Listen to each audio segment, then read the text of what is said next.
Assalamualaikum warahmatullahi wabarakatuh. Perkenalkan, nama saya Atamawi Sahidin. Saya dari Departemen Teknologi Pendidikan. Saya berasal dari Offering A2C. Pada kesempatan kali ini, saya akan membahas tentang infografis yang telah saya buat, yaitu membahas tentang teori belajar konstruktivisme. Yang pertama ada penelitian menurut para ahli.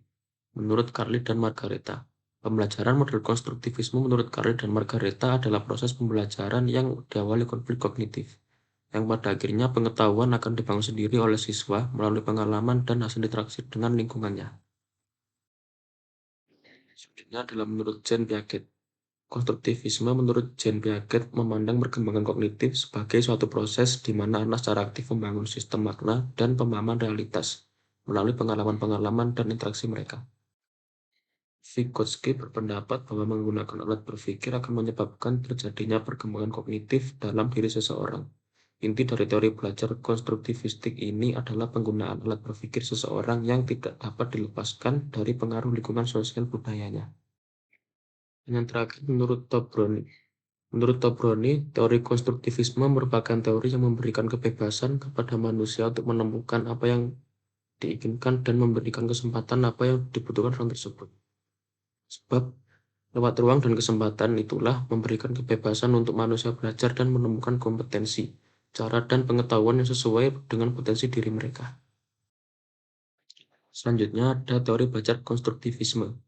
Pengertian teori pembelajaran konstruktivisme adalah sebuah teori pendidikan yang mengedepankan peningkatan perkembangan logika dan konseptual pembelajar. Seorang konstruktivis percaya bahwa belajar hanya terjadi ketika ada pemrosesan informasi secara aktif sehingga mereka meminta pembelajar untuk membuat motif mereka sendiri dengan cara menghubungkan pengetahuan baru dengan motif tersebut. Teori konstruktivisme menurut Vygotsky.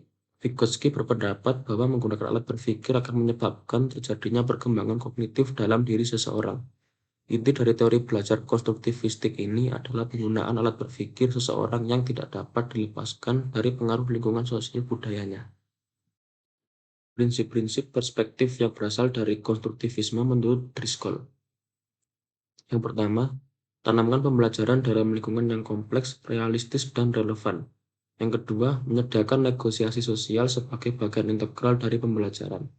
Yang ketiga, mendukung banyak perspektif dan penggunaan berbagai mode representasi.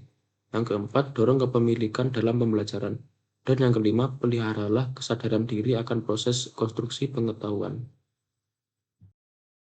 Konstruktivisme dan memfasilitasi pembelajaran.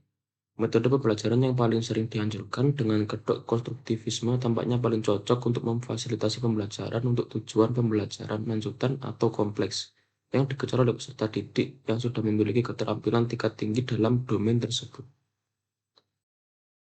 Dan yang terakhir adalah manfaat belajar teori konstruktivisme. Yang pertama, dapat mengungkapkan gagasan secara eksplisit. Manfaat dari belajar teori konstruktivisme yang pertama yaitu membantu kita dalam mengungkapkan gagasan secara eksplisit. Tidak bisa dipungkiri bahwa selama kita belajar, tentu akan ada kesulitan. Kesulitan itulah yang akan nantinya akan kita coba pecahkan. Manfaat selanjutnya adalah mendapatkan hal-hal baru, pengalaman baru, dan juga suasana baru terkait gagasan yang kita temui. Sifat dari gagasan tersendiri dinamis, yakni bisa berubah-ubah seiring dengan berjalannya waktu dan seiring dengan pengalaman serta pengaruh kemampuan berpikir kita kepada semua hal. Selanjutnya, yaitu mengajak seseorang untuk berpikir tentang pengalamannya.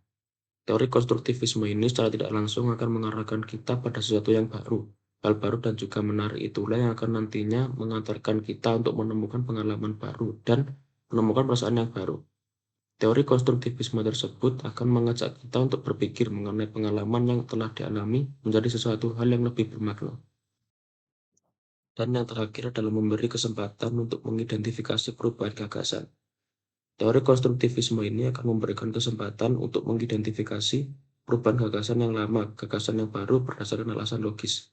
Sedangkan logis atau tidaknya gagasan tersebut bergantung pada sensitivitas dan juga kepekaan otak serta perasaan kita terhadap sesuatu yang ada di sekitar kita. Baik, terima kasih atas perhatiannya. Mohon maaf bila ada salah kata. Sekian dari saya. Wassalamualaikum warahmatullahi wabarakatuh.